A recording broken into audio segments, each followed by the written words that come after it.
Two teenagers walked into a car dealership with nothing but excitement and respect. Minutes later, they were asked to leave due to appearing suspicious. The following day, their billionaire father arrived, not to express anger, but to ensure the incident was publicly acknowledged. The sun was heavy over Tempe that afternoon, one of those dry, slow-moving Arizona days where the heat hums through the concrete. After track practice, Malik Townsend walked alongside his sister Ayanna through the parking lot of Madison Auto Gallery, his gray t-shirt damp against his back. They weren't intending to cause any disturbance. Malik, in fact, had been discussing this visit all week. "I'm not saying I'm getting a car today," he said, adjusting the strap of his gym bag. "But I want to see what they have. Maybe something used, you know?" Ayanna laughed, tossing her braids over her shoulder just to gauge expectations before her birthday. "You really think Dad is going to let you drive yourself to school in a two-door coupe?" "Come on," he smiled, but his steps didn't slow. "Let me dream." The dealership lot was still. Sleek silver sedans were arranged under sun-faded flags. The glass doors reflected the heat, and the two entered as any pair of kids with questions and wide eyes. The air conditioning inside was sharp, a contrast to the warmth outside. A middle-aged man wearing a pale blue dress shirt looked up from behind a counter. His gaze first fell on Malik, then moved to Ayanna. They were neatly dressed, Malik in athletic gear, Ayanna in a simple dress and sneakers.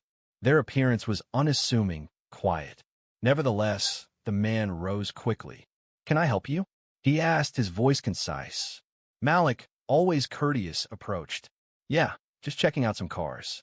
Maybe looking for something used?" "My birthday is next month, and do you have an appointment?" A man interrupted, already walking toward them. Malik hesitated. "No, we do not allow unsupervised minors in the showroom." He cut in, glancing quickly at a coworker across the room.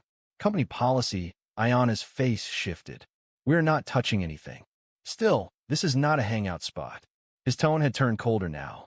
"You can look at the website if you're interested." The silence that followed was thick. Malik started to speak, then stopped. Ayanna's fingers gripped the bag strap with force. "We'll leave," Malik said softly. They departed as such. There was no shouting, no resistance. Only the measured walk back along the sidewalk, with Ayanna holding her breath throughout. She remained silent until they were settled in the back of the Uber before she spoke. "That man regarded us as if we were insignificant." Malik acknowledged with a single, almost imperceptible nod. His jaw tightened. He touched his phone screen, verifying the ride time, and then gazed out the window. Ayanna observed her brother's reflection in the glass. She noticed how withdrawn he had become. He wasn't typically a boisterous person, but this felt different. It wasn't simply quietness, it was control. She remembered seeing that expression on their dad's face once before. "You're not going to tell Dad, are you?" He hesitated before replying. "Malik? I don't know," he finally said. "I don't even know what to call it." It's not like the man had said anything outlandish. He simply didn't want us present. Ayanna reclined. "It seemed unbelievable to me." Neither of them spoke for the remainder of the journey. It wasn't necessary. They were both aware of what had transpired. However, the man at the dealership was completely unaware of who he had just dismissed, and by the following morning, he would discover it. The Uber proceeded through the hills of Paradise Valley, where the houses grew larger, quieter, and more dispersed as they ascended. Ayanna sat with her arms crossed inside the black SUV, the tinted windows shielding her simmering frustration. Malik remained silent, holding his phone with the screen dark. His thoughts drifted away. Their home appeared, a contemporary white and stone house situated behind a private gate. It wasn't ostentatious, but possessed an expensive quality typical of established wealth or astute financial acumen. Their father, Charles Townsend, had constructed his technology company from the ground up, initially offering hardware repairs and Flagstaff before achieving success with a data security startup. Currently, his name appeared in Forbes articles and at Silicon Valley panel discussions. However, locally, he was simply known as Charles. The children entered through the side entrance and placed their belongings on the bench close to the kitchen. The house carried a subtle scent of cedar and fresh linen. Their housekeeper, Mrs. K, looked up from the dining table while folding towels. Hey everyone, is everything all right? Ayana mumbled in response. Malik did not answer. Their father's voice came from down the hall. Malik? Malik appeared in the hallway moments later, still wearing his navy polo, barefoot, and holding tablet. You're back early, he said, giving a shrug. Charles noticed a slump in his son's shoulders immediately, and the way he avoided eye contact. He glanced at Ayana. Her expression conveyed more than she likely intended. What occurred? Malik remained silent. Charles placed the tablet down and crossed his arms. Malik, Ayana exhaled. A man at the dealership stated we were not permitted inside. Charles furrowed his brow. Which dealership? Madison Auto Gallery, located off University Drive. What precisely did he say? Malik massaged the back of his neck. He indicated we weren't allowed to browse. He mentioned they don't allow individuals under the age of 18 without a parent present and accused us of loitering. Charles remained motionless for a considerable time. His eyes narrowed a little, not in anger, but with concentration. That measured, careful assessment that indicated he was anticipating 2 or 3 moves ahead. What did you do? We left, Malik stated. We didn't want to create a disturbance. That was impactful. Charles inhaled deeply, moved into the kitchen, and poured a glass of water. He offered it to Malik before speaking again. You acted correctly. Do you understand? Malik affirmed once. Then, his father settled onto a counter stool and looked squarely at him. Please understand this. You are not inferior to anyone. I'm not concerned if you arrive in athletic wear or formal attire. Maintain your composure. And if someone perceives you as a cause for concern, that is their responsibility, not yours. Ayana rested against the fridge, observing. Charles continued, his voice calm and measured. However, you also need to be aware of this. Quietude does not invariably signify strength. Occasionally, allowing minor offenses to occur enables their repetition, first with one individual and then with another. Malik's throat tightened. What's the plan? Charles didn't respond immediately. He surveyed them both, then rose and retrieved his phone. I'm going to speak with someone, Ayana said, surprised. With whom?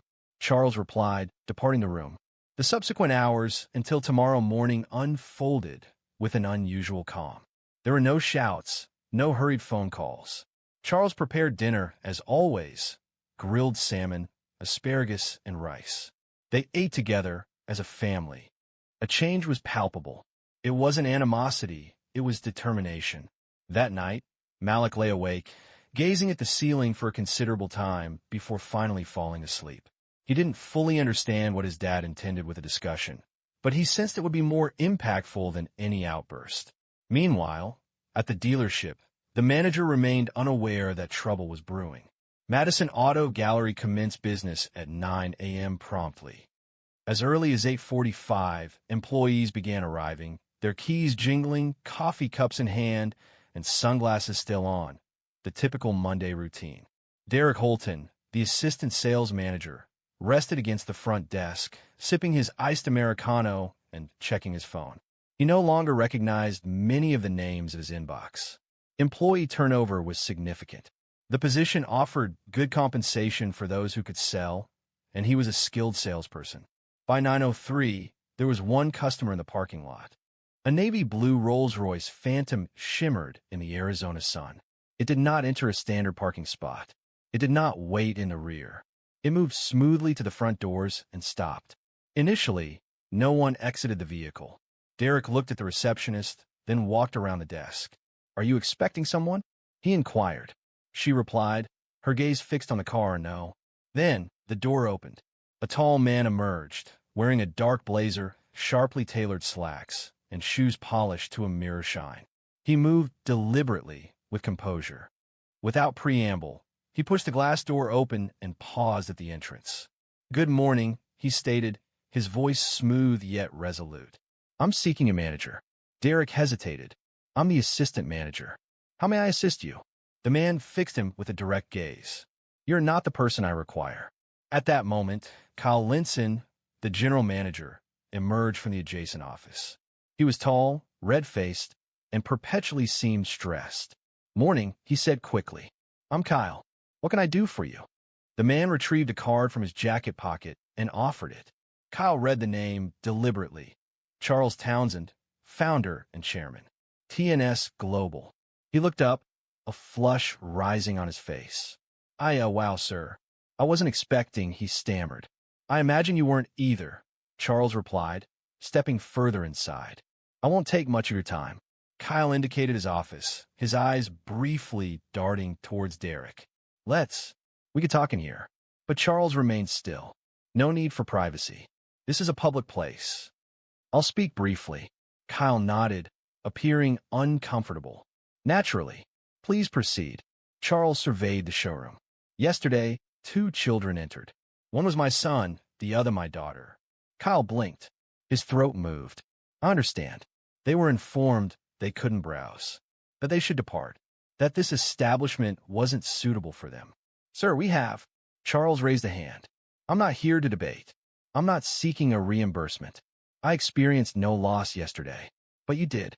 You missed an opportunity to act justly towards 2 young people, individuals raised to show respect for others, regardless of how they are treated in return." Several other employees had begun to move nearer, feigning to organize documents or wipe down surfaces. Charles continued, "My children are not disruptive. They are thoughtful, intelligent, raised with care, and they don't require your approval. However, they deserve to be regarded as people, not as dangers." Derek looked down at his shoes. The receptionist had ceased typing. Kyle cleared his throat. "Mr. Townsend, if I may, I'm not requesting an apology," Charles stated. "Apologies are simple. The crucial aspect is what one believes when no one is observing. The choices one makes when they presume no one will question them." He paused, allowing the silence to linger. "Because next time it won't be my children. It could be someone who lacks a father with connections to the media. They will leave this place with a memory that will likely remain unspoken, yet it will stay with them for the remainder of their lives." Then he turned to depart. But just before opening the door, he added, without looking back, "You can sell luxury without being small. I hope you understand how." Outside, a small gathering had formed. 2 individuals were recording on their phones, one local reporter acting on a tip, and a woman holding a microphone. Charles had not alerted them. The news had simply spread. A change permeated the air, not in temperature, but in feeling. Charles descended onto the dealership pavement with calm, measured steps. His expression remained steady despite the small group gathering. 2 college students from a local school stood apart, their phones out, quietly speaking to one another. A reporter from KXME5 News was already in the process of speaking, murmuring in her microphone, uncertain if she was broadcasting live. Charles did not raise his voice. He did not seek out a podium. He paused close to the entrance, straightened his jacket, and began to speak. "I hadn't intended to offer any words today. However, I understand the nature of things.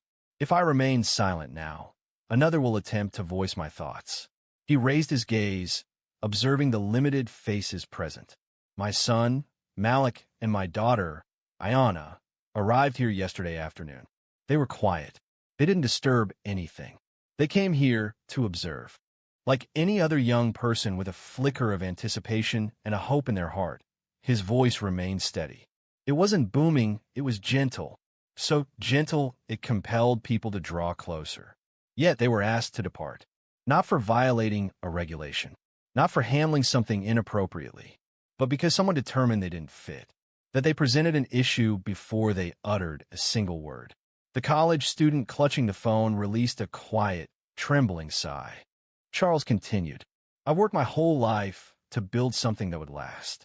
And I've taught my children that what you build doesn't just sit in your bank account. It lives in how you treat people, in the everyday decisions, the ones you make when nobody's watching."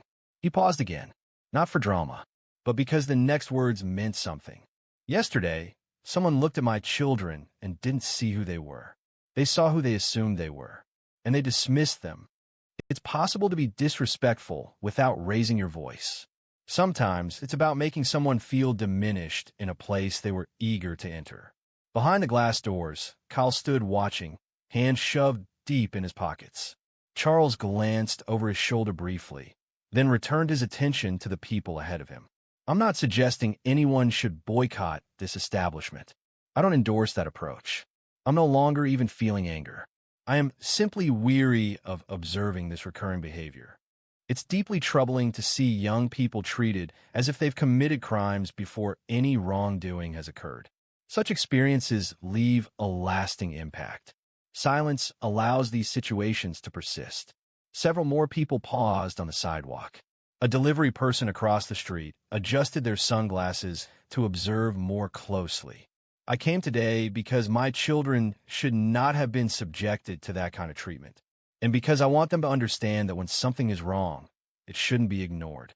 You confront it with clarity, with dignity, and without allowing it to change who you are. He retreated towards a Rolls-Royce, his hand resting on the door handle. One more point. My kids left yesterday, holding their heads high. That speaks volumes about their character and reveals nothing about the person who attempted to diminish them. He entered the car and remained silent. The onlookers did not offer applause. There was no clapping. A stunned silence filled the space as everyone absorbed the information, the visuals, and the implications. Inside the dealership, Derek lowered himself into a chair. The receptionist's eyes were brimming with tears, and she couldn't explain why. Kyle Linson stayed near the window, his arms held rigidly at his sides. Yet, he understood that it was no longer possible to manage the narrative. By that afternoon, the first video appeared on Twitter, followed by Instagram, and then the news. The story began to develop independently. By lunchtime, the story had moved beyond local coverage. A shaky vertical phone video, initially recorded by college freshman Tori Clements, had already garnered over 2 million views on X. The accompanying caption stated, "This man just entered a dealership that disrespected his kids and addressed the situation with remarkable composure." I'm truly speechless. Viewers weren't simply sharing the video, they were analyzing it, pausing specific moments, magnifying details, and engaging in discussions and debates within comment threads. A woman from Flagstaff shared a story, noting that Charles Townsend repaired her father's laptop in 2001 and refused payment. She described him as having always been exceptional. However, other reactions were less charitable. One anonymous user, whose profile picture featured an eagle, questioned why the children hadn't disclosed their father's identity, suggesting a desire to portray themselves as victims, which led to the situation escalating. The story subsequently appeared on morning talk shows. During a segment titled, "Billionaire Father Calls Out Discrimination at Tempe Car Dealership," Good Morning Phoenix reported that the dealership's Yelp rating plummeted from 4.2 to 2.1 within hours. Numerous one-star reviews appeared quickly. Customers cited concerns like rude and dismissive staff, feeling that a teenage son was treated like a criminal and vows to never return. Some reviewers claimed that unless one is wearing a suit and tie, they would be asked to leave before speaking. Naturally, the negative response wasn't solely from unfamiliar reviewers. Community organizations also started focusing attention on the situation, advocating for discussions regarding young people, societal views, and implicit prejudice. Amidst this, the dealership issued a response. This was a brief, 2-paragraph apology published on their website and Instagram page, stating, "We regret the recent experience that took place at our showroom and are actively reviewing our policies. We strive to provide a welcoming environment to all guests and take these matters seriously." The reactions online spoke volumes. The regret appears to stem from exposure rather than genuine remorse. Instead of policy review, perhaps employee evaluation is needed. This apology lacks sincerity, resembling a fine instead of an expression of concern. Privately, Kyle Linson was working to manage the situation. He had already contacted 2 PR consultants, both of whom advised him to minimize communication, avoid public attention, and refrain from attempts at damage control. However, online sentiment disregarded PR strategies. The public demanded openness, accountability, and concrete steps. While Malik and Ayana remained at home, their phones buzzed incessantly with messages, some from friends and others from unknown numbers. Ayana showed her brother a message that elicited laughter, even amidst the circumstances. "Girl, is that your dad on the news?" Tell him to run for office or something. I'm dead. However, more difficult messages soon followed. Why didn't y'all just walk away? One read, ain't nobody owes you a car. Another stated, not everything is about race. A final message simply asked, he probably thought you were skipping school. So what? Rich people want sympathy now? Malik glanced at his screen, his jaw clenched. Ayanna touched his shoulder. Don't read that, he mumbled, not looking up. He continued scrolling. Their father entered the room, carrying 2 mugs of tea. Put the phone down, Charles said. Just for now. Malik paused, then placed his phone face down on the table. Ayanna did the same. Charles sat opposite them, leaning forward a little. Ayanna frowned. You two didn't ask for this, but sometimes life decides your story's bigger than just you. But we didn't even do anything, she added. We just walked in. I know, he replied. That's what makes this so real. You did everything right. And still, someone saw you wrong. Malik stared at the tabletop. Is it always going to be like that? Charles paused, letting the question linger. No, he said, but you'll face it again. And when you do, you decide who you want to be in that moment. Reporters continued to gather outside. Inside, a feeling deeper than anger began to develop, awareness. And awareness is a persistent force. As the sun descended behind Camelback Mountain, it stretched shadows across the towns and backyard. It had been 2 days since Charles spoke at the dealership, 2 extended, peaceful days filled with news coverage, messages, and public commentary. Yet, shielded by the hedges, a sense of calm prevailed. Charles stood by the grill, methodically flipping salmon fillets. Malik was seated at the patio table, his elbows on his knees, gazing out across the lawn. Ayanna was leaning against the railing, her face hidden within her hoodie. There were no cameras, no inquiries, just family. You know, Charles began, without looking up when I was 16, I saved for 2 years to purchase my first car, a 1994 Corolla. It was faded red and had manual windows. Ayanna looked at him. You mentioned it didn't have AC, correct? Charles chuckled. None at all. A Phoenix summer nearly cooked me. But I cherished that car. I received that treatment not because of kindness, but because I deserved it. Malik finally glanced in my direction. Have you ever experienced something like that? Like we did? Charles acknowledged with a single nod. More times than I can recall. Being followed when entering stores. Being ridiculed when applying for bank loans. I was once refused service at a diner in Tucson. I was there with my code books in my lap, and I simply departed without a confrontation. But why didn't I respond? Malik inquired, mirroring my current reaction. Charles then turned another fillet. I didn't believe my voice held weight previously. I felt that remaining unnoticed was the sole path to progress. He paused, but I was mistaken. The grill emitted a quiet hiss. The truth is, son, enduring enough disrespect can lead you to forget what it feels like to be acknowledged. And I never desired that for you, nor for your sister. Ayanna took a seat next to her brother. You certainly ensured we were noticed. Charles now addressed them both. Being noticed isn't sufficient. One must be prepared for the consequences. The acclaim, the disapproval, the individuals who will support you for taking a stand, and those who will oppose it. Malik glanced at his hands. I never intended for it to become an issue. I simply wished to observe a car. I understand, Charles stated. That's what makes it significant. You weren't seeking attention. You were simply living your life. And someone objected to the appearance of that. They paused briefly. I am proud of you, Charles added. Both of you. Ayanna shrugged. You didn't raise your voice. You didn't attempt to demonstrate anything. You simply remained genuine, she said. It didn't seem courageous. It shouldn't, he responded. Courage is often understated. It's about not compromising your integrity in a world that occasionally lacks it. A quiet stillness enveloped the yard. Then Ayanna smiled. So, are we still searching for a car or what? Charles grinned. I anticipated you would inquire. Malik straightened up. Are you serious? Charles threw a set of keys onto the table. They fell near Malik's hand with a quiet clink. Check the garage tomorrow, he said. But it's not about the car. It's about who you become while driving it. That matters more than anything with an engine. Ayanna leaned into her brother, teasing. You better not crash it on the first day. Please, Malik shot back. I'm driving like it's made of glass. Charles laughed, and for the first time in days, the weight of the moment began to ease. Some stories conclude with anger, others with quietness. But this one concludes with a lesson. Sometimes the most effective way to respond is to remain upright, peaceful, truthful, and acknowledged. If this story evoked a feeling in you, share it. And don't forget to subscribe for more stories that challenge, connect, and remind us who we truly are. A 12-year-old boy, Tyrese Porter, entered a bank to deposit his birthday money.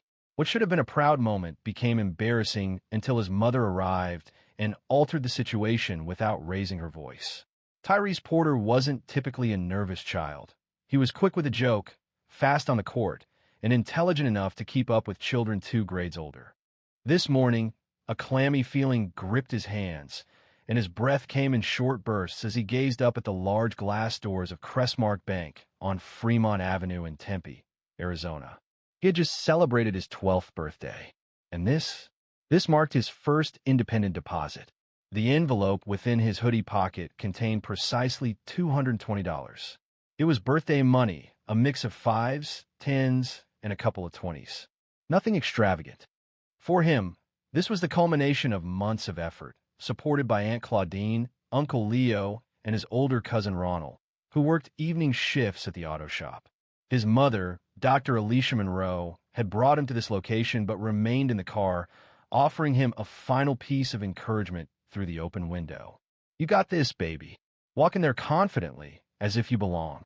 Because you do." He nodded, attempting to conceal the tremor in his legs. The sun shone brightly from mid-morning. The sneakers, still dusty from a pickup game the previous night, made a slight squeak on the floor as he entered. The bank was peaceful, not deserted, but peaceful in a relaxed Saturday atmosphere. A man wearing a button-down shirt was at the kiosk, looking at his phone. An older couple occupied the waiting chairs, quietly discussing some paperwork. Only one woman was in line at the counter, signing a document, with her toddler chewing on a deposit slip nearby. Tyrese positioned himself behind her and attempted to regulate his breathing. He glanced down at the envelope, verifying his handwriting on the exterior. "T. Porter, Savings." He had rehearsed his signature 3 times the previous night, not because he was required to, but because it seemed like the appropriate action. He observed the digital cue board advance to the subsequent number. The woman and her toddler departed. The bank teller did not even lift her head as she announced, "Next." Tyrese moved forward. "Hello," he said, polite and firm, just as his mother had instructed. "I'm here to deposit into my savings." The teller's eyes lifted slowly. Her name tag indicated she was Margaret Delaney. She appeared to be in her late 50s, with silver-streaked brown hair and a largely unchanging, tight-lipped expression. She offered no smile, no greeting in return. Instead, her gaze immediately fell upon the envelope he held. "And where did you obtain that sum of money?" Tyrese blinked, uncertain if he had understood her question correctly. "It's my birthday money," he stated, raising the envelope slightly. "My aunt and my cousin had given it to me. I simply wanted to deposit it." "Uh-huh," she responded, interrupting him. She bent forward across the counter, examining the bills as if they were questionable. "Do you possess a state-issued ID?" Tyrese paused. "No, Mom, just my school ID and my account number. My mom opened it with me last summer." Margaret released a slow breath through her nose. With the tone adults use when they've had enough of dealing with someone, she shifted her gaze toward a nearby colleague, then returned her attention to Tyrese. "I'm going to need to verify all of this," she stated. "You could be anyone, and this could be anything." Tyrese's chest tightened. He looked down at the envelope again, as if it might have somehow changed since he walked in. But it was still just an envelope, still his name, still the money he'd been given, fair and square. "I can give you the account number," he said. His voice remained calm, but it softened. Margaret did not respond. Instead, she turned to pick up the phone near her station. "I'm calling the manager to assist. Please wait." The man at the kiosk had now turned to observe. The older couple whispered something, their eyes moving toward the boy at the counter. Tyrese felt his face flush, and he tried to avoid looking up. He reached into his backpack for the small blue bank booklet his mom had given him. It didn't seem promising, but Margaret no longer focused on him. She was engaged in a phone conversation, occasionally looking his way with a tense expression. Tyrese felt a knot in his throat. This wasn't the plan. However, the moment she ended the call, things began to deteriorate quicker than he could manage. Margaret placed the phone down with a gentle click and directed a sharp look at Tyrese, as if assessing him for a situation he hadn't agreed to. "Someone will be with you in a minute," she stated briefly. She then focused on her computer screen, her fingers tapping as if he'd disappeared from her view entirely. Tyrese stood there, uncertain whether to speak or simply wait. He looked down at the envelope again. It wasn't trembling, but his hands felt rigid now, as if they didn't quite belong to him. The lobby felt colder, not in temperature, but in feeling. It was as if the atmosphere changed when she asked that first question. The man from the kiosk was still observing. One of the tellers was situated a few windows down. There was no verbal communication, but their eyes consistently averted, quickly glancing away each time Tyrese made eye contact. A tall man wearing a dark gray tie emerged from a hallway located behind the counter. His name tag identified him as Kenneth Flores, branch manager. He moved towards Tyrese deliberately, maintaining a polite demeanor but with a reserved customer service expression that concealed his thoughts. "Hi there," Kenneth stated. "Are you attempting to make a deposit?" Tyrese affirmed with a nod. "Yes, sir, into my savings account." He says it's birthday money. Margaret spoke from her desk without looking up. Kenneth briefly glanced at her, then returned his attention to Tyrese.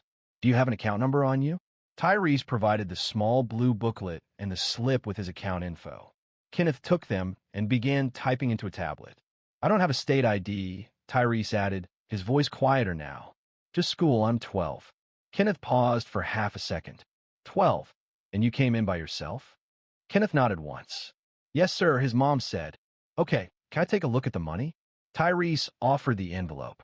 Kenneth opened it with care, as if handling explosives, and began counting the bills directly at the counter.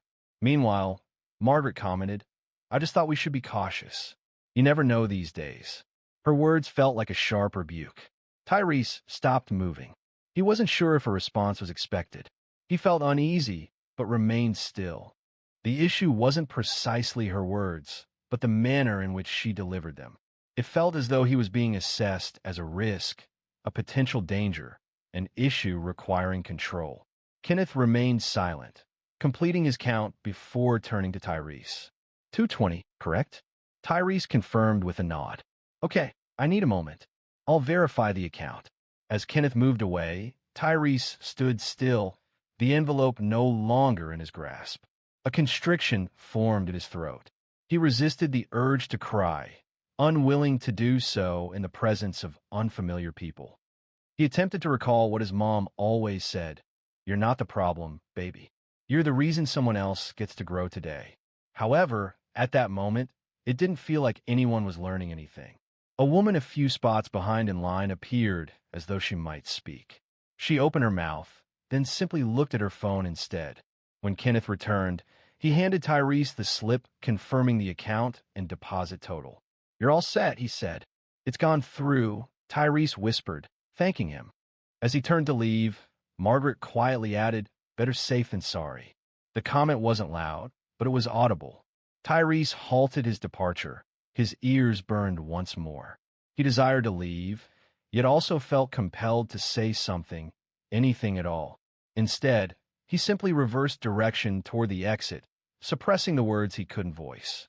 However, beyond those doors, a pair of eyes had been observing, and they weren't about to remain silent any longer. The glass door opened slowly, and a woman entered, her presence immediately altering the atmosphere. Dr. Alicia Monroe commanded attention without speaking. Her blazer was a crisp slate blue with subtle pinstripes, and her heels clicked across the polished floor with purpose. Alicia carried herself with an air of assuredness. Heads turned, some driven by curiosity, others by a natural response. She wasn't seeking attention. However, she was here for her son. The moment she entered, Tyrese noticed her. His shoulders tightened, not with fear, but with something akin to relief. It was like finding the handle on a locked door. Margaret looked up, Her expression tightened briefly, as if anticipating this moment. Alicia didn't immediately go to the counter. Instead, she walked directly to her son, placed a gentle hand on his back, and spoke to him, her voice low enough for only him to hear. "You okay?" Tyrese nodded, though not convincingly. She refrained from pushing the matter. Instead, she shifted her attention to the counter, making eye contact with Margaret, then Kenneth, who had returned, perceiving a change in the atmosphere. "Good morning," Alicia stated, her voice steady and composed. "I'm Dr. Alicia Monroe. Tyrese is my son." Kenneth adjusted his throat and offered a brief, polite smile. "Yes, ma'am, everything is handled. His deposit has been processed." "That isn't what I'm here to discuss," she responded. Her voice remained level. There was no need to raise it. Each word broke the silence. "I observed my son enter here independently today, displaying pride and readiness to accomplish something adults frequently advise children to do, to be responsible. Rather than receiving guidance, he experienced questioning, doubt, and humiliation." Margaret's face reddened. "Ma'am, I was simply adhering to protocol. Your protocol does not involve accusing a child of suspicious conduct because he arrived with cash on his birthday." Kenneth intervened promptly. "Dr. Monroe, I want to assure you that was not our goal." Alicia turned slightly, her hands remaining still at her sides. "Are you aware of how many accounts my company maintains with this bank, Mr. Flores?" Kenneth moved slightly. "I understand there are 3. Langford Innovations, your personal account, and Monroe Education Group." "That is correct," she confirmed. "I have directly instructed more than 300 young students in this city regarding financial literacy, predominantly black and brown, many of whom are entering environments where they face immediate judgment. Therefore, I am not unfamiliar with this discussion." A silence descended upon the lobby. Even the toddler from earlier had become quiet. Margaret began to speak, but Alicia raised her hand, not to cut her off, but to momentarily suspend the discussion. "This extends beyond just Tyrese. This concerns every child who enters a place like this and is told, whether subtly or overtly, that they don't belong, that they must demonstrate something that no one else is required to demonstrate. Do you request state identification from every child, or just mine?" Margaret's voice lowered. "That isn't equitable. It's unjust to impose that burden on a 12-year-old simply because you presume something about him before he even greets you." Alicia retreated slightly and indicated her son. He entered the space, behaving as we instruct parents to guide their children. Rather than receiving recognition for his efforts, he was perceived as a potential problem. The elderly couple in the waiting area briefly looked at each other. One of them offered a deliberate nod. While not everyone appeared at ease, they seemed alert. Tyrese observed his mom with wide eyes. It wasn't simply the content of her words that surprised him, but also her delivery. Calm, deliberate. She didn't raise her voice, nor did she seek sympathy. She spoke truthfully before those who were present. "I'm not requesting an apology," Alicia stated finally. "I am requesting awareness." Yet, as the impact of her words became apparent, Tyrese remained silent, as something within him still felt the need to complete what he began. A brief stillness fell over the room. Kenneth stood rigidly behind the counter, his hands clasped together, reminiscent of a school principal delivering a lecture. Margaret's gaze had dropped, focused on the laminated calendar close to her keyboard. The branch was silent, unusually so. However, Tyrese wasn't noticing any of that. He remained looking at his mom. She hadn't spoken loudly. She didn't need to. The way she held herself was striking, as if each word she selected was a brick intentionally set. He understood she was upset. He sensed it in the tightness of her shoulders. Beyond that, she possessed a protective, steady, and unwavering nature. He aspired to emulate those qualities. "Tyrese," she stated, turning slightly. He paused, surprised by her question. He had assumed she would manage the situation as she typically did, sheltering him and resolving issues to spare him involvement. However, she was now presenting him with an option. He glanced at the adults behind the counter. He observed the woman who had made him feel like an outsider. He glanced back at his mom, who stood there as a barrier between him and a world that hadn't yet learned how to properly interact with him. He inhaled deeply. "I came in here to complete the tasks adults had instructed me to do," he stated. His voice faltered slightly, but he persevered. "Preserve my money, manage it independently, demonstrate responsibility." His hand clenched around the unused envelope still folded in his pocket. "I wasn't anticipating any festivities or the like," he added. Margaret looked up at him now. Her expression had softened. "I had everything needed, my belongings, my account information, and my school ID. I remained composed throughout, even when I couldn't grasp the reason for the different treatment." He didn't explicitly state it was due to my race, wasn't necessary. The atmosphere made the assumption clear. "I simply wanted to deposit my money in the bank," Tyrese concluded. "That was my only wish." He turned to Kenneth. "My hope is that no one else experiences something similar." Kenneth nodded slowly. "You're right, and I'm sorry you were made to feel that way." Alicia listened, raising her chin slightly. "We should have done better," he added. Margaret, who had been quiet, finally spoke. "I misread the situation." "I did, and I'm sorry, Tyrese." Her tone softened now, not entirely without defensiveness, but closer to sincerity.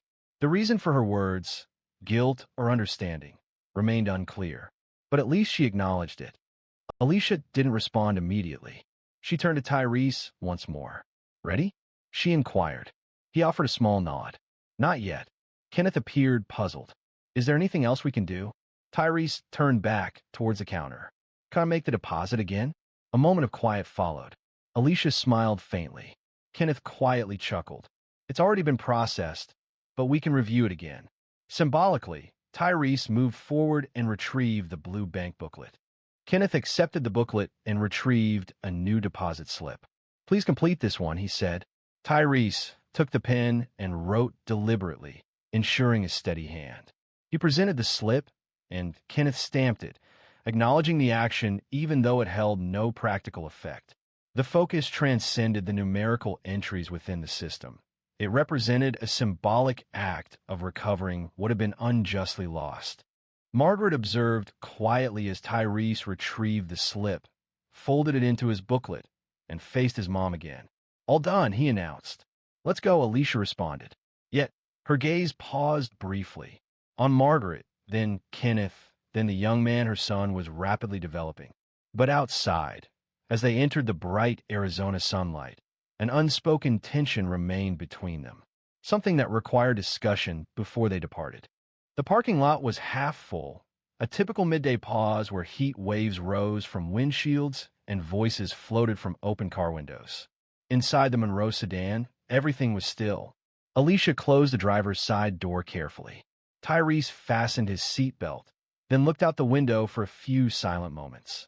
The building appeared different now, smaller, less imposing. But the feeling of tension in his chest hadn't completely disappeared. "Want to talk about it?" she asked gently. He didn't respond immediately. Why did she look at me that way? Alicia didn't hurry with her response.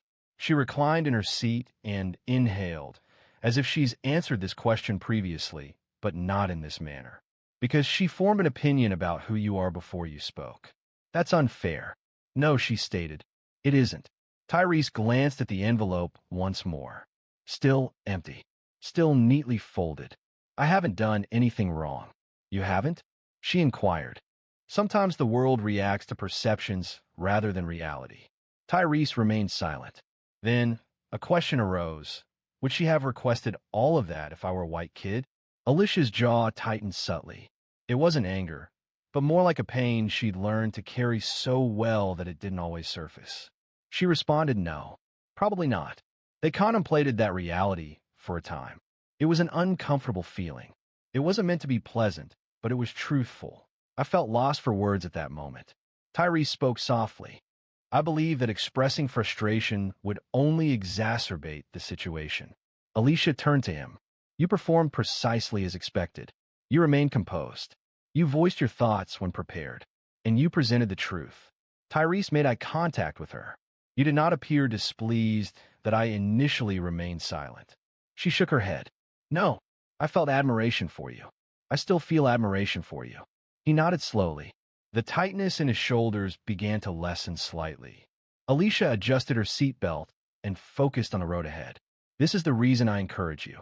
Why do I expect so much? Not because perfection is required, but because sometimes that's what people expect just for you to be equal. I hate that. I know, she responded. Me too.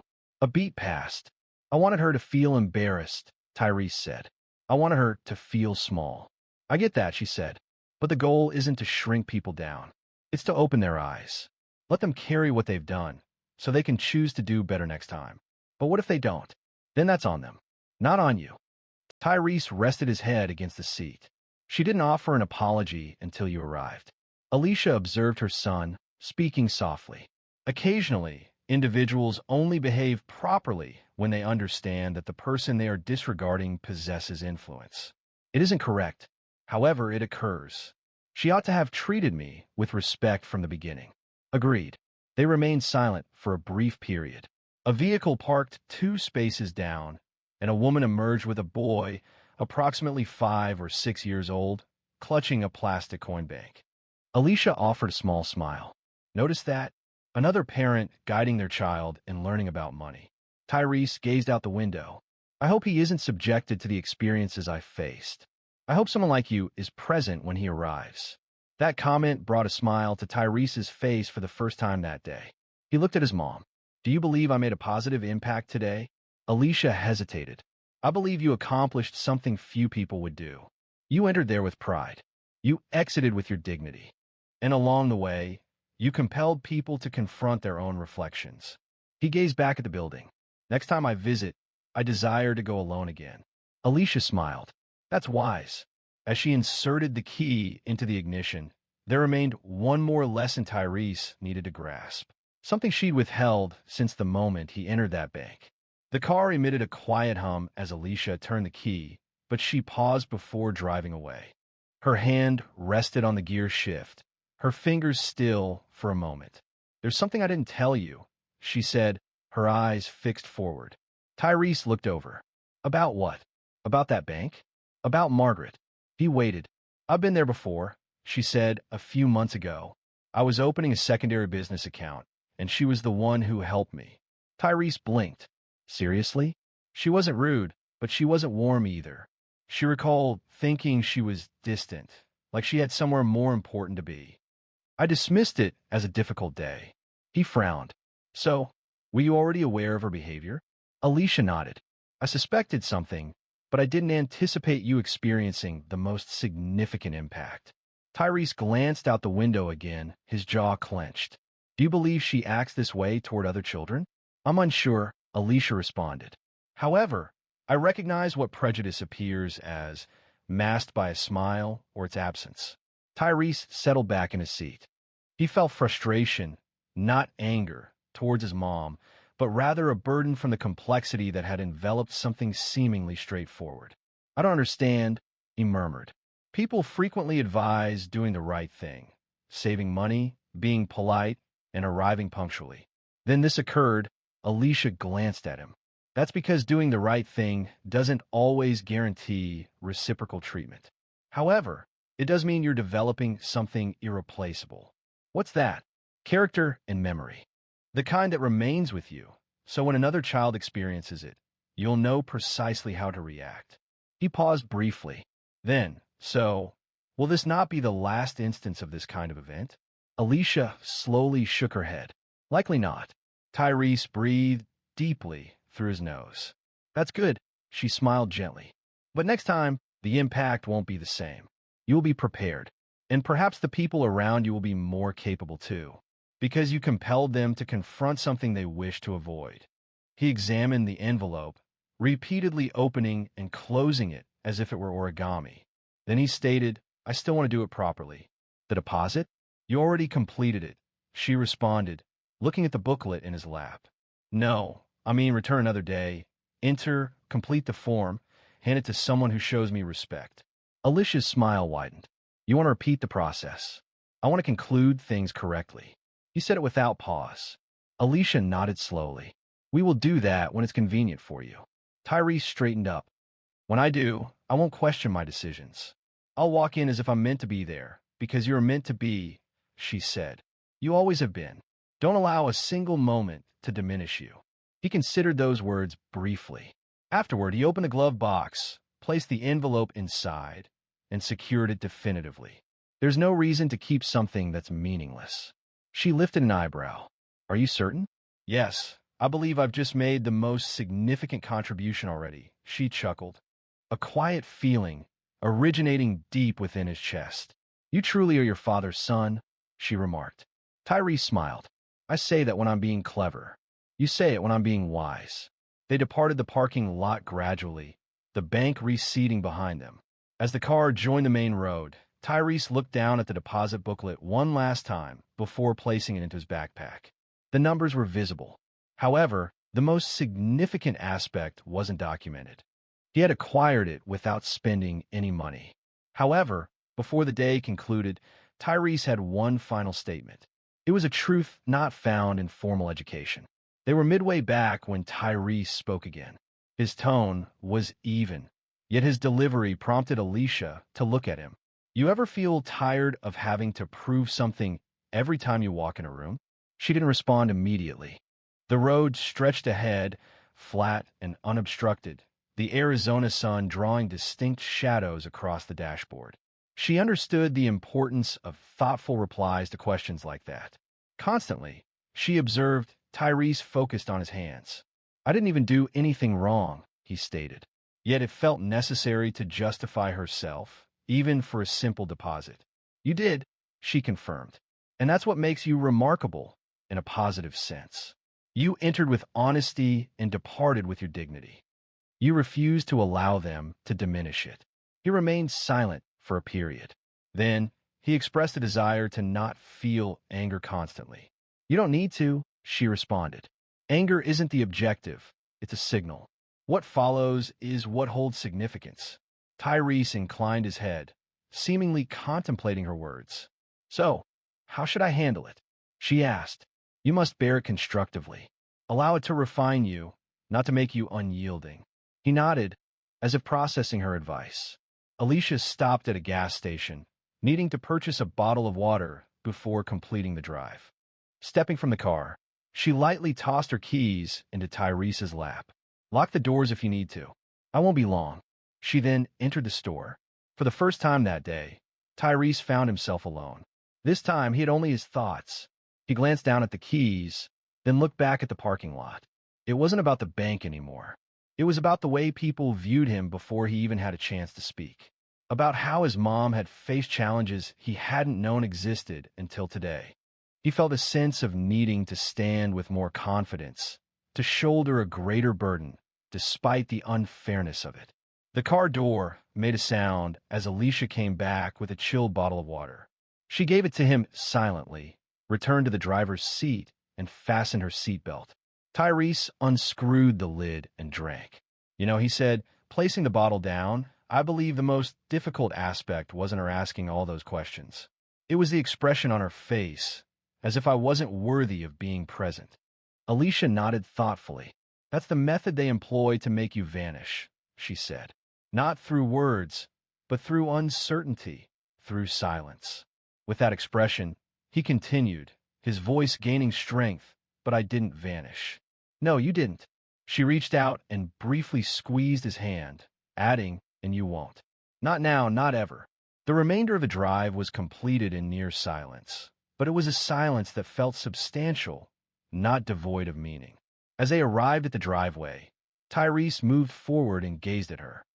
Alicia smiled, as she always did. I'm not just going to remember how they treated me, he stated. I'm going to remember how I responded. That's the lesson, she confirmed. That's what makes you unstoppable. Tyrese opened the door, took his backpack, and hesitated.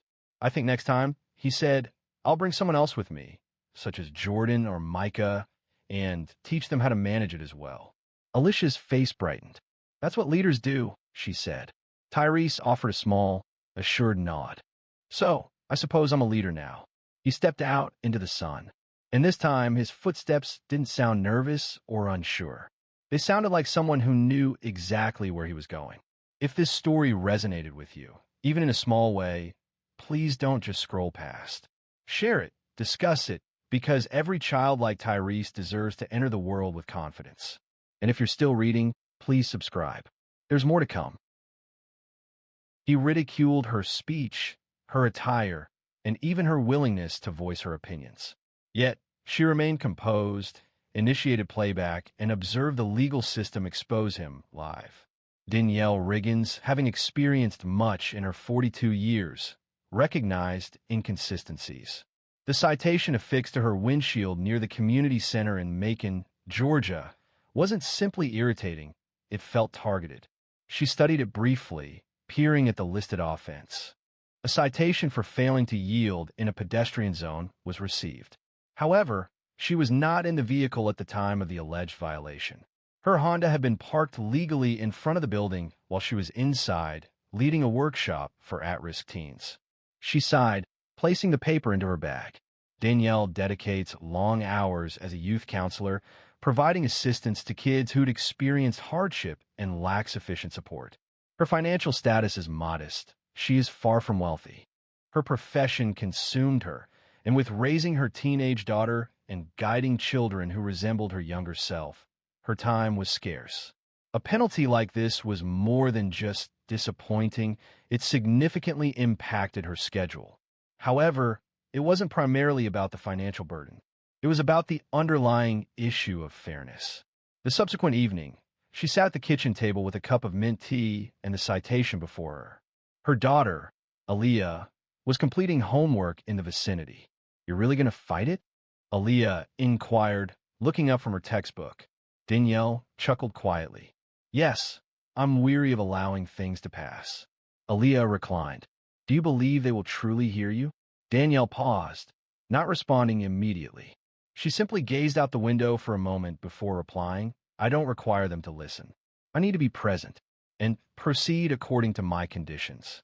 The following Monday, she contacted the municipal courthouse, requested a half-day away from work, and highlighted her court date in red pen on the calendar. She chose a simple outfit for the hearing: dark jeans, a light blouse, and flats. No blazer, no makeup, just her natural appearance. The woman she saw in the mirror appeared weary, but also resolute.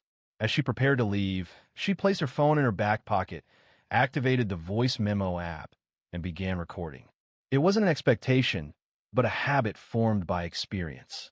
She's learned that people sometimes react negatively when a black woman asserts herself with assurance. She reached the courthouse 30 minutes before the scheduled time. The building was a small, aged brick structure with faded signage. Several other individuals were present outside, primarily working-class people attempting to find a moment for justice amidst their jobs and obligations. Inside, the clerk called names with minimal acknowledgement. Danielle remained still, her hands resting in her lap, awaiting her turn. The courtroom felt chilly. It wasn't until she heard her name, Danielle Riggins, case 407B, that her heart began to race. She proceeded to the defendant's table, her heart steady but alert, mirroring the advice she's given to the children in her youth programs. One can't always dictate actions, but one can control one's response, she observed. And that's when she saw him. Judge Gregory Lannister. Late 50s, silver hair neatly combed back, reading glasses perched low on his nose. His reputation was well known. Some described him as firm, while others labeled him arrogant. He glanced at Danielle over the rim of his glasses, his eyebrows subtly raised. "Ms. Riggins," he stated, emphasizing her last name, "let's proceed. I presume you're here to contest this ticket, issued by a trained officer?" Danielle nodded. "Yes, Your Honor. I was inside a building, not driving, when the ticket was issued. I have witness statements available if required." He laughed, a genuine chuckle. "Naturally, you do," she replied, meeting his gaze. The judge then remarked, "You individuals frequently present narratives when appearing before the court. Always the victim. Never your fault. Let me guess. You didn't even see the officer writing it, right?" Her jaw tightened slightly. This wasn't simply skepticism. It was a more pointed feeling, and everyone in that courtroom could sense it. But Danielle remained composed, even as the atmosphere shifted. She recognized this was merely the start. Danielle did not react. She had encountered harsher remarks, both in delivery and purpose.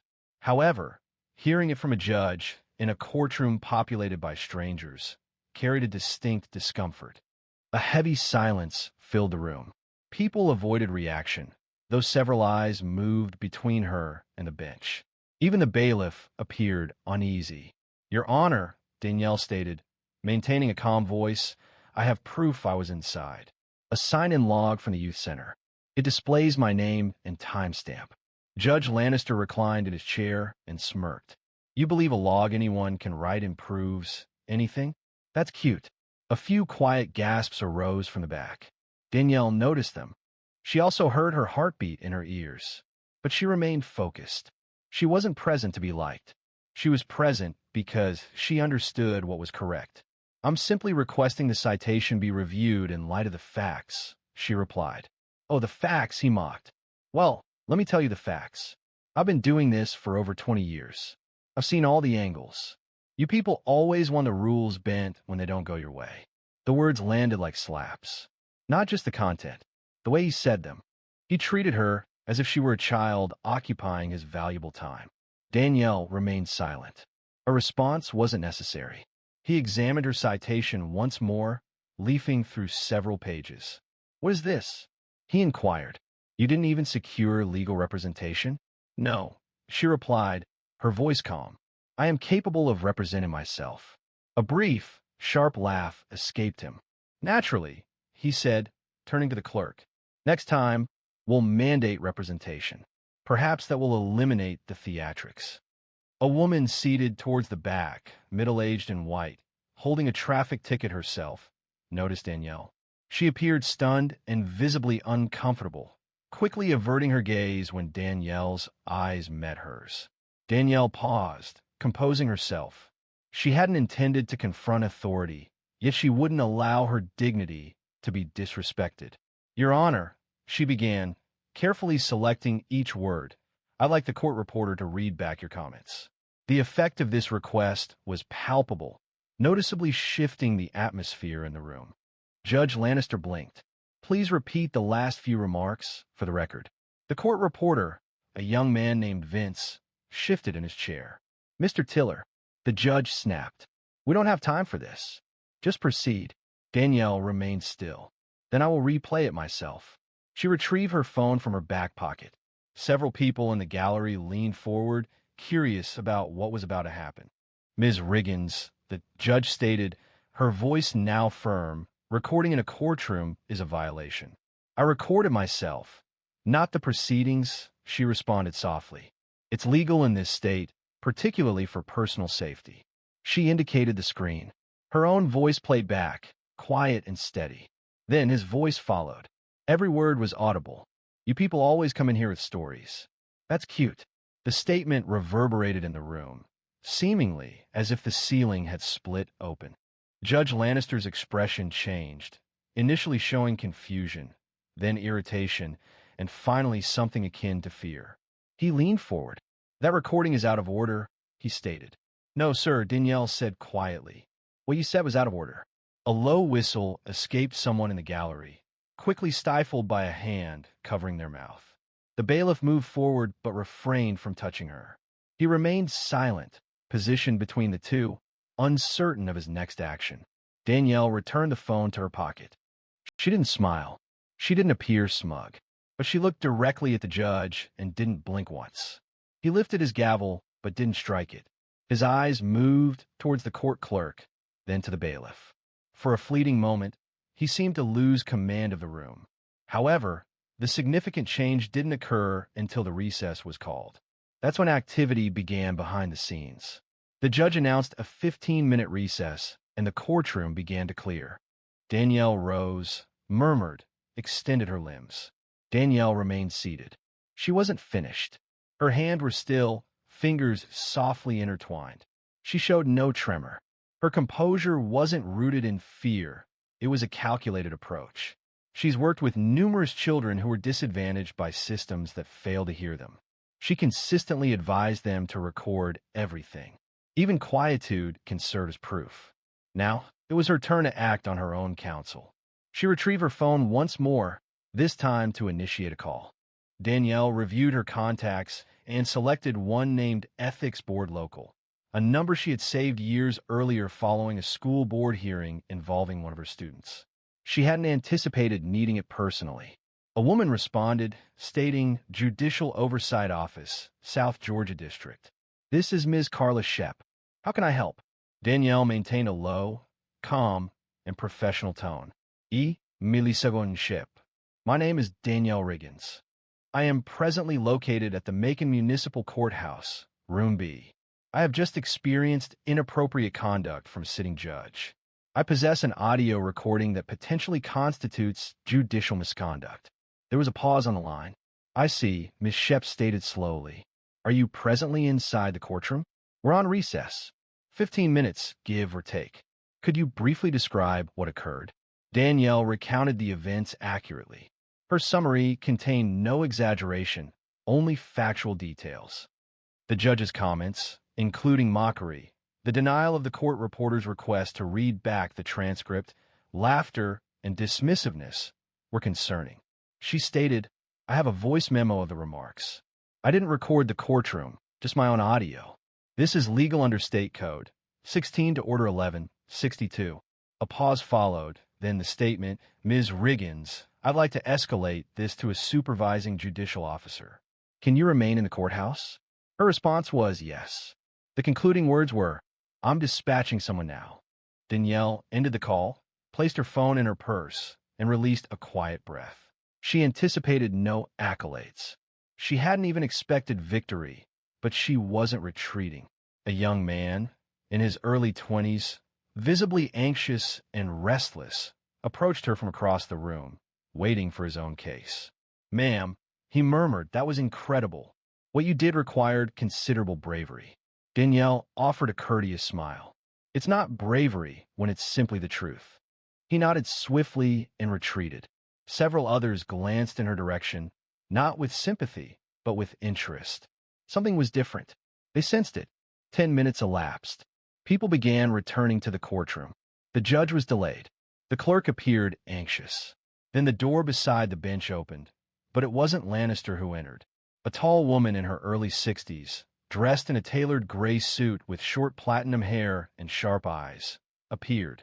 She proceeded directly to the clerk, bent forward, spoke quietly, and then looked up at the courtroom. Everyone, please remain seated, she announced.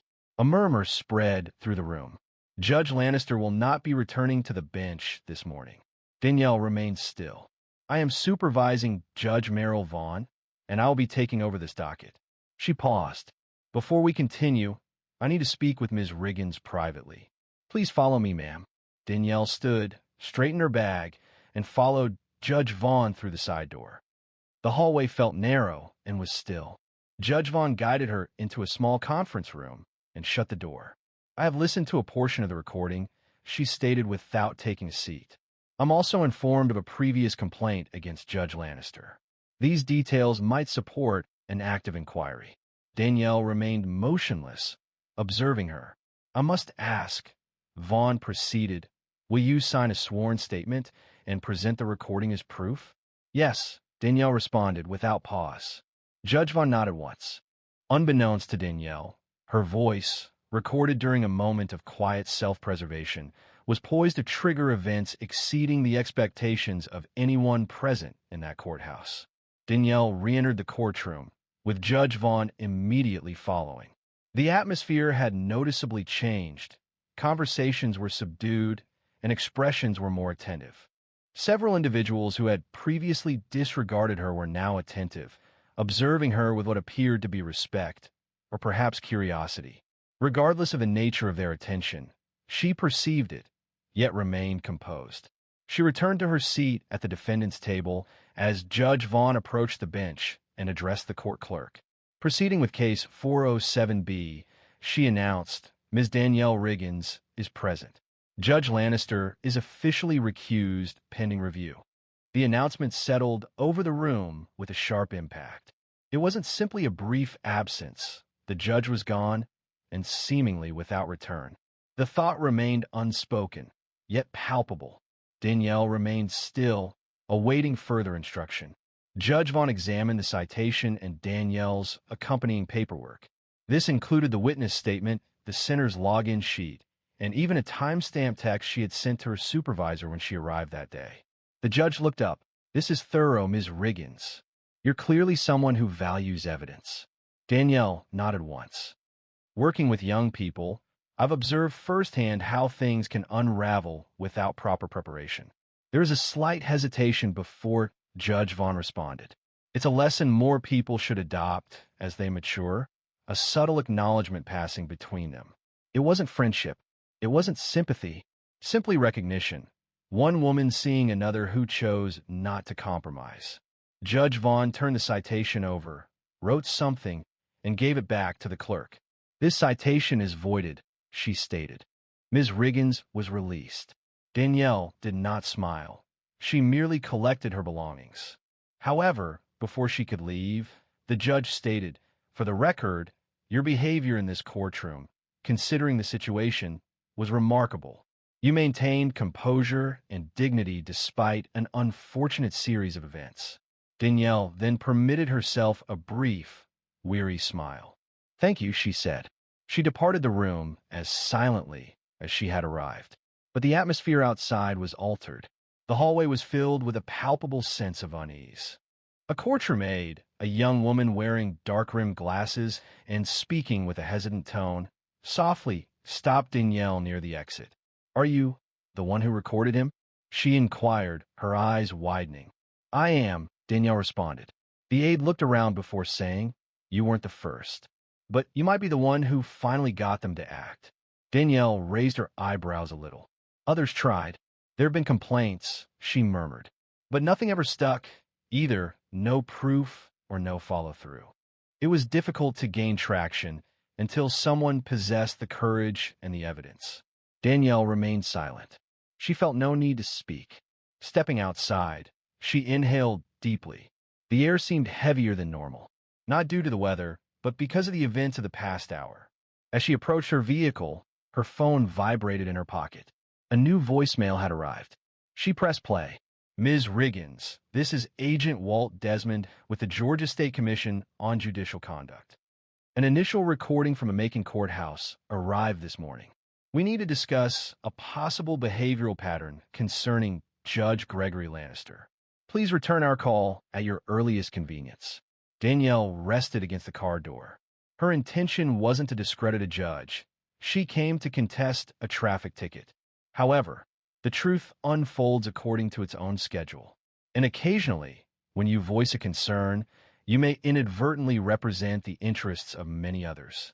By sundown that day, Danielle would discover the true extent of the situation. Danielle was halfway home when her phone rang again. She considered ignoring the call while driving, but the number displayed an official-looking area code for 78. She pulled over to the parking lot of a small grocery store in Warner Robins, parking under the shade of a faded sign, and answered, "Ms. Riggins, this is Agent Desmond.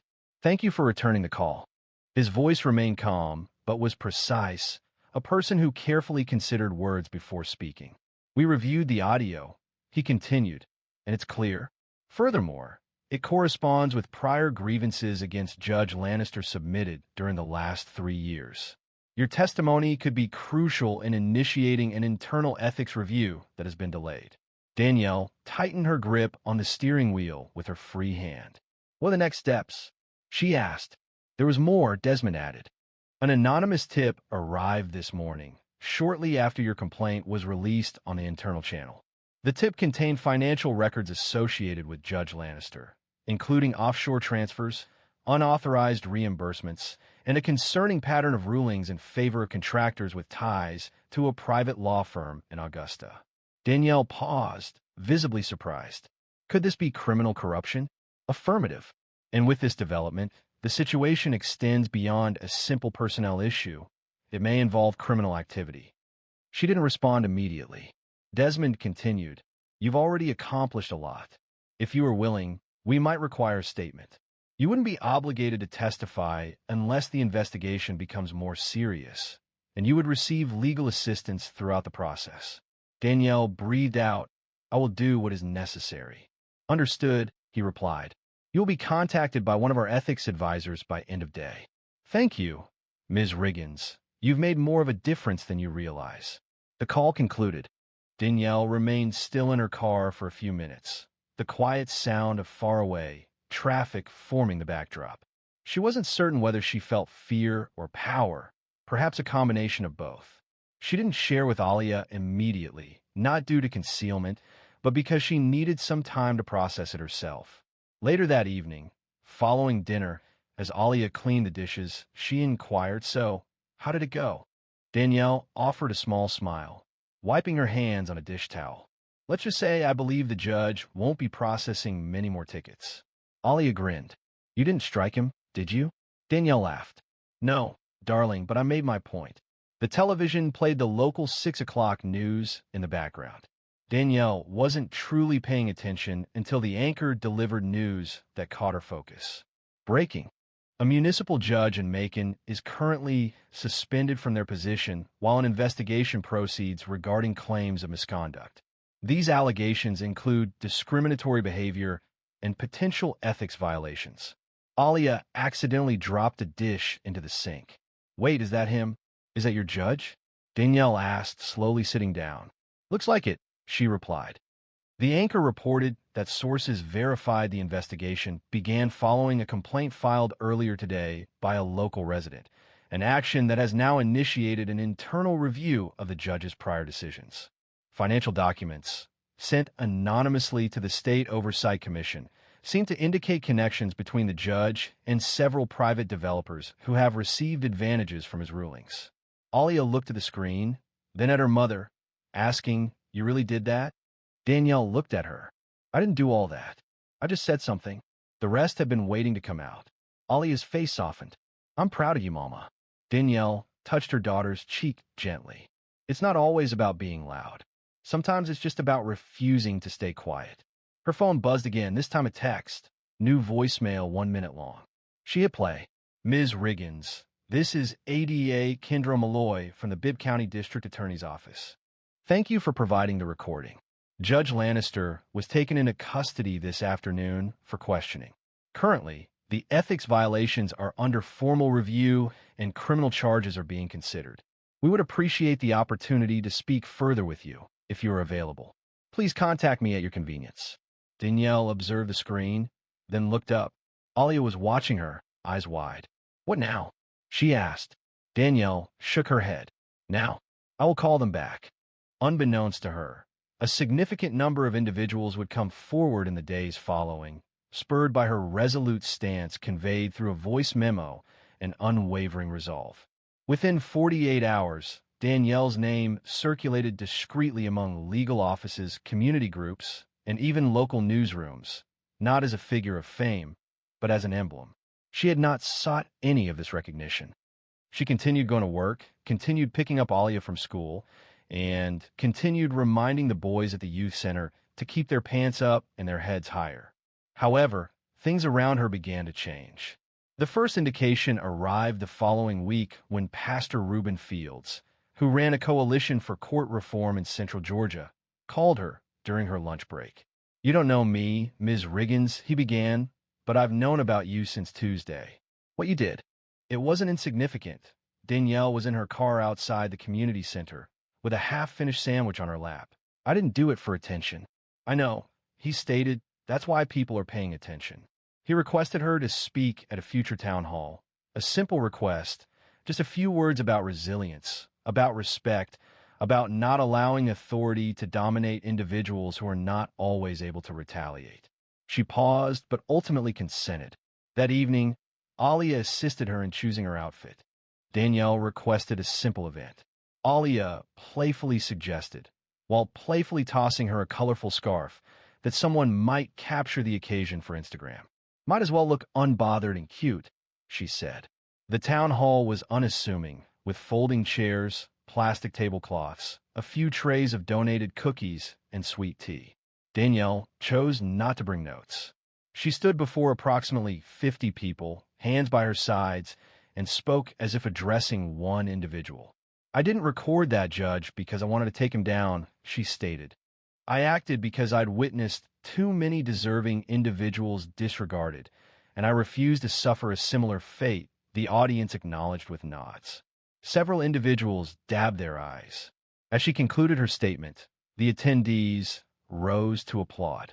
Subsequently, an older woman, adorned with a wide-brimmed hat and holding a folder, approached her.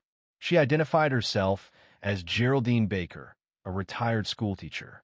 I filed a complaint against that same judge in 2021. She stated, her voice gravelly but clear. They dismissed it, claiming it lacked merit. Perhaps now, someone would listen. Danielle took the folder from her hands. I'll ensure someone does. In the days that followed, Danielle received more calls. A podcast producer from Birmingham, a law student from Emory who wanted to write her thesis on ethical failures in lower courts, and a public defender in Albany who asked if Danielle would participate in a courtroom training session for junior attorneys. She declined most requests, not because she was indifferent. She simply wished to avoid having her name become a hashtag. Her goal was for the children she worked with to view her as the same woman who had taught them resume writing and guided them through difficult conversations with their parents. However, she agreed to certain requests, particularly when she understood how many individuals needed reassurance that they weren't irrational. Activity at the center increased. Contributions arrived from people residing outside of Macon. A woman in Tampa contributed 20 backpacks, along with a handwritten message, for the kids you champion and for the ones you're championing. Thank you, Danielle. Alia seemed to gain confidence, too. One afternoon, she announced, Ms. Brenner had us write in civics class about someone in our community who stood up for justice. I wrote about you. Danielle was surprised, asking, really? Alia replied casually, I was planning to choose John Lewis, but he's the obvious choice. Danielle chuckled. I don't think I'm in his league, Alia remarked. Danielle responded, I think you'd surprise yourself. What truly astonished Danielle, however, was the number of individuals who had been waiting quietly and with patience for another person to initiate action. 3 months later, Danielle was seated on the rear steps of the youth center shortly after closing time. The last of the teens had departed for the day, their laughter still resonating softly throughout the parking lot. The Georgia heat lingered, even as the sun descended, casting shadows on the fractured pavement. She took a drink from a water bottle and allowed her body to recover. It had been a demanding day and a demanding few months. She had presented at 4 panels, completed 2 interviews, and received a volume of inbox messages she couldn't manage. The investigation into Judge Lannister had expanded beyond her initial expectations. Following the release of the financial records, additional complaints emerged, not only from Macon, but also from surrounding counties. Rumors circulated suggesting the district attorney could file formal charges. The story had been featured on a national justice blog, and certain advocacy groups were now referencing Danielle's case in their training programs. However, all of that seemed secondary to what she truly prioritized. That day began with her witnessing Quentin, one of her teens, perform his debut spoken word poem at an open mic. He previously avoided eye contact. Now, he stood on stage, telling the audience, when they try to shrink you, that's proof you're already too big to fit their box. No applause was necessary. That single moment justified all the effort. While she was seated, the center's director, Mr. Lou Bailey, came outside. A large man with gentle eyes and a deliberate pace settled beside her with a soft exhale. You know, he began after a moment, most people wouldn't have acted as you did. Danielle kept her gaze forward. It didn't feel like a decision. He nodded thoughtfully. It rarely does when it's the correct action. We've seen staff depart and arrive, but I've never witnessed this place so lively. You provided these children with a unique experience. She allowed the sentiment to resonate. Occasionally, she stated, I believe I simply felt worn out, weary of holding it back. The man seemed to assume he could address me as if I possessed no value, and for a brief moment, I nearly allowed it. However, I then recalled the advice I impart to these children daily. Maintain your posture, make your voice heard, and I understood that I couldn't request that of them if I was unwilling to embody it myself. Mr. Bailey murmured a subdued, and then rose. Are you prepared to secure the premises? Yes. Please allow me a moment. Once he entered the building, Danielle gazed upwards at the sky. A few stars began to appear, dim and dispersed, yet present. She considered the individuals who had remained silent, perhaps because they believed their opinion wouldn't be impactful, or they feared negative consequences, or they were simply weary. And she understood. She genuinely did. However, someone must initiate action. That doesn't signify superiority. It simply indicates they were frustrated enough to proceed, even when the situation felt unstable. Prior to departing, she retrieved her phone and composed a brief message on her social media page, an account she hadn't accessed in weeks. The message read, "If it feels like no one sees you, speak anyway. If it feels like they don't hear you, speak anyway. You never know who's watching." After pausing, waiting for a reason to share, she posted, placed her phone in her bag, and secured the door behind her. Occasionally, bravery appears forceful, accompanied by raised fists and resounding chants. Sometimes, the path to change is not dramatic. It can be quiet, consistent, respectful, and involves simply appearing in a courthouse, even when unexpected. Danielle didn't require a platform to create change. She only needed to be present, speak honestly, and refuse to be silenced. In doing so, she not only defended herself, but also created an opportunity for Geraldine, for Quentin, for every voice that had been overlooked for too long, because authentic justice doesn't always begin with grand gestures. Occasionally, it begins with the youngest, with someone unwilling to yield. Should this narrative resonated with you, if it brought to mind someone in your life, or perhaps even reminded you of yourself, please consider subscribing, sharing it, and discussing it, as stories like this are not simply intended to be heard, but meant to be remembered.